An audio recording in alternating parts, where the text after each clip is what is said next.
Hello, কোথায় তুমি? ঘুমাই। দেখা করবো, বের হও।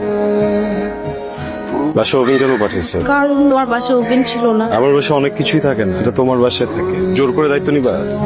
এরকম করতেছো কেন? জাস্ট একটা ওভেনই তো। না, বিষয়টা একটা ওভেনের না। তুমি কিছুদিন আগে বাসায় গেলা, সবকিছু দেখে টেখে দুদিন পর একটা আলমারি পাঠিয়ে দিচ্ছো। আমার যা কিছু প্রয়োজন সেটা এফোর্ড করার মতো ক্ষমতা আমার নেই, এই তো আমি অযোগ্য একজন মানুষ। আরে এরকম করতেছো কেন? আমি ভালোবেসে একটা একটা জিনিসপত্র দিচ্ছি, তুমি শত্রুর মতো কথা বলছো কেন? তুমি যখন আমার পেছনে টাকা খরচ করো, আমার এটা পছন্দ না। তুমি যখন এমন কিছু একটা কিনে দাও যেটা আমি নিজেও কিনতে পারি না, এটা আমার ভালো লাগে না, আমি আরাম পাই না। হয়েছে, অনেক হয়েছে, চুপ করো, চল। কোথায় যাবা? আমরা কিছু খাই, ক্ষুধা লাগছে তো, আমার কিছু খাই নেই তো। নাফিস কোথায়? যাও কেটে কিনে আসো, যাও। কয়টা বাজে? 11টা বাজে। বাবা ইন্ডিত্বের মতো বইলে ফেললে এখন 11টা বাজে। তুমি যে একটা দায়িত্ব জ্ঞানহীন মানুষ, এটা তোমাকে দেখলেই বোঝা যায়। 11টা বাজে এটা নির্লজ্জের মতো কেমনে বলছো? বলবে আমি ঠিক টাইমে আসছি, ভিতরে ডিজাইন দেখাচ্ছিলাম।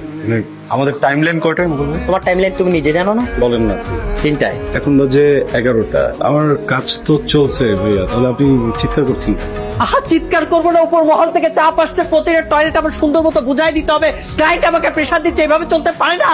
না বেশ, তুমি কিন্তু ফাজলামি করতেছো আবারও। বলবে আমি একজন ইঞ্জিনিয়ার, আপনি আমার সাথে এভাবে চিৎকার করতে পারেন না, আমি তো কথা বলছি আপনার সাথে। আহা, কোম্পানি চালানোর সাথে যা যা করার দরকার সেটা তো আমাকে করতে হবে। উপর মহলের চাপটা আমি বুঝি, তুমি তো বুঝো না। প্লিজ আমার কথা একটু শুনুন, আপনি চিৎকার করেন না। আপনি যে লাস্ট শেপ টাশেপ কি জন্য বলছিলেন, এটা তো ঠিক না ভাই। আপনি আমার কলিগ, আপনি আমার কলিগের মতো কথা বলেন। আবে তুমি আস্তে কথা বল, কথা মুখে যাইতেছে না। অশিক্ষিত কথাকার ইঞ্জিনিয়ার আমি বেটা, ফাইজে আমি করছ তুই। শিক্ষা নাই ভিতরে, এই কলম আছে না, মুখে ঢুকে একদম পা থেকে মাথা পর্যন্ত শিক্ষা দেখা দিব তোরে। নাফিস, এই চুপ, কিসের নাফিস? তোর মহল্লার ছোট ভাই আমি, চিল্লাইতেছিস কেন?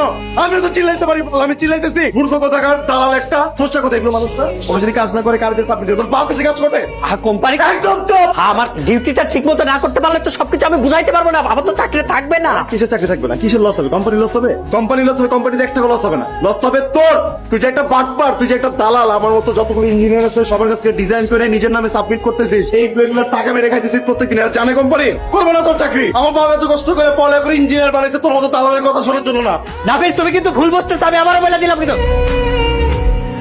হ্যালো, কাদের সাথে ফোন দিচ্ছ কেন? কি হয়েছে বলো না। ফোনটা রাখো। কোনো সমস্যা হয়েছে অফিসে? আরে ভাই ফোনটা রাখো।